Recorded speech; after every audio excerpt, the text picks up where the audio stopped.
প্রচণ্ড কাশি হচ্ছে, গলা খুসখুস করছে, তাহলে এই একটা ক্যান্ডি মুখে দিয়ে দেখুন, কাশি গলা খুসখুস করা নিমেষে চিরতরের মতো আপনি নির্মূল করে নিতে পারবেন।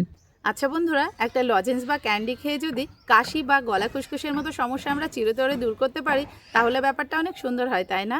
সামান্য কিছু ঘরোয়া উপকরণ দিয়ে তৈরি হয়ে যাবে আজকে এই আদার ক্যান্ডি। এটা খেতে যেমন সুস্বাদু, তেমনি তৈরি করাও খুবই সহজ।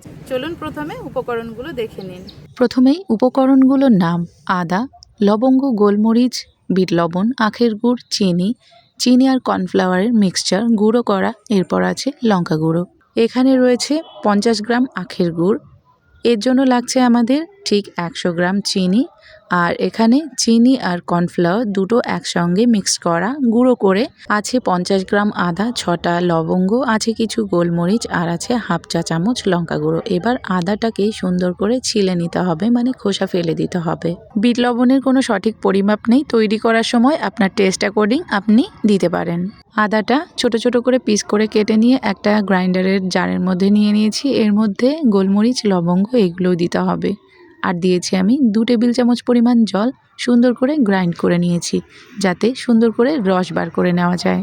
আদার এই পেস্টটা এবার একটা স্টেইনারের মধ্যে দিয়ে চেপে চেপে সম্পূর্ণ রসটা ভালো করে বার করে নিতে হবে। এই যে আমি রসটা বার করে নিয়েছি। আমি একটা এনামেলের কড়াই নিয়েছি, আপনারা চাইলে ননস্টিকের একটা প্যান নিতে পারেন। আমি এখানে চিনিটা দিয়ে দিয়েছি। এরপর দিয়ে দিচ্ছি গুড়। দিয়ে দেব খুব সামান্য পরিমাণ, মানে সামান্য পরিমাণ জল, যাতে চিনি আর গুড় সুন্দর করে মেল্ট হয়ে যায়।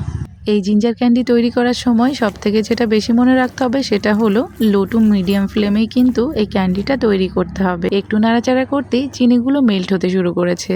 এরই মাঝে দিয়ে দেবো আমি লঙ্কা গুঁড়ো, তারপর দিয়ে দেবো বিট লবণ। এবার এগুলোকে হালকা হাতে একটু মিক্স করে দিয়ে দেবো আমি আদার জুস।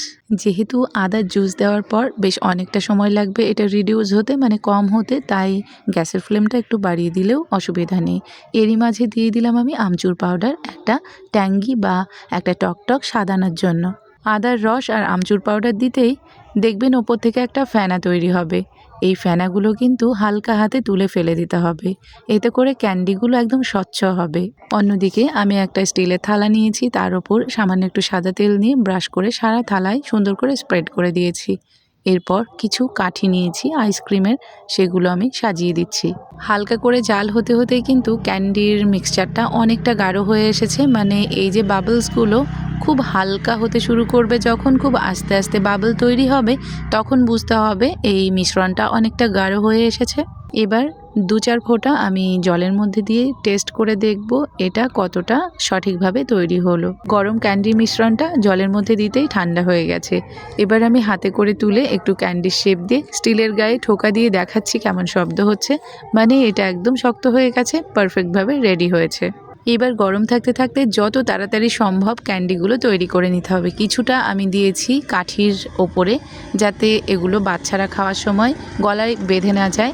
এরপর ছোট্ট ছোট্ট করে দিয়ে দিতে হবে সারা থালার মধ্যে ক্যান্ডিগুলো। আর এই ক্যান্ডি তৈরির কাজটা যত তাড়াতাড়ি সম্ভব গরম থাকতে থাকতেই করে নিতে হবে। এবার কিছু জিঞ্জার গলি তৈরি করে নেব। আর এই জিঞ্জার গলির বেসটা হলো ওই মিশ্রণটায় আরও বেশি করে ঘন করে নিয়ে ছোট ছোট করে গলির আকারে শেপ দিলেই হয়ে যাবে জিঞ্জার গলি। এর জন্য আলাদা করে কোনো মিশ্রণ তৈরি করার দরকার নেই। এবার এটা শব্দ শুনে দেখুন এটাও কতটা পারফেক্টলি তৈরি হয়েছে। এই শব্দটা শুনেই বোঝা যাচ্ছে গলিগুলো একদম হার্ড হয়ে গেছে। যেহেতু শীতকাল তাই ক্যান্ডিগুলো তাড়াতাড়ি বসে গেছে। এই দেখুন একটা একটা করে তুলে দেখাচ্ছি, কত সুন্দর স্বচ্ছ কালার হয়েছে, কি সুন্দর এর বেস হয়েছে, সুন্দর কালার, খেতে দারুণ টেস্টি, আর খুব সুন্দর ঝাঁঝালো একটা ফ্লেভার হয়েছে। এবার এই সম্পূর্ণ ক্যান্ডিগুলো তুলে এর মধ্যে আমি চিনি আর কর্নফ্লাওয়ারের গুঁড়ো মিক্সচারটা সুন্দর করে লাগিয়ে নেব, যাতে এগুলোর গায়ে কোনো রকম ময়েশ্চার বা জলীয় ভাব না হয় এগুলোকে, তাহলে কৌটো ভর্তি করে অনেক দিন পর্যন্ত সংরক্ষণ করে রাখা যাবে। আমাদের যখন সর্দি লাগে, কাশি হয়, গলা খুসখুস করে, বাড়িতে আমরা সাধারণত একটা লবঙ্গ, গোলমরিচ বা এক টুকরো আদা মুখে দিতেই কিন্তু কাশি থেকে অনেকটা রিলিফ পাওয়া যায়।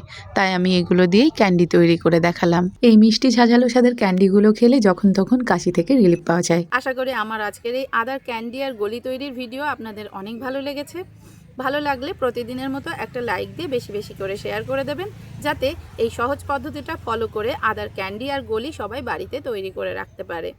আর যদি চ্যানেলে নতুন হন তাহলে অবশ্যই চ্যানেলটিকে সাবস্ক্রাইব করে পাশে থাকা বেল আইকনটি প্রেস করে দেবেন, আর যদি ভিডিও ভালো লাগে অবশ্যই একটা হাইপ দিতে ভুলবেন না।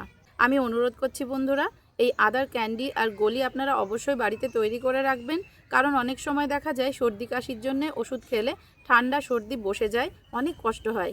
আর এই ক্যান্ডি বা গলি যদি আপনারা খান তাহলে গলা খুসখুস একদম দূর হয়ে যাবে, কাশি দূর হয়ে যাবে, আর এতে কোনো সাইড ইফেক্টও হবে না, সর্দি কাশি বসেও যাবে না। এতে করে আপনি অনেক উপকৃত হবেন।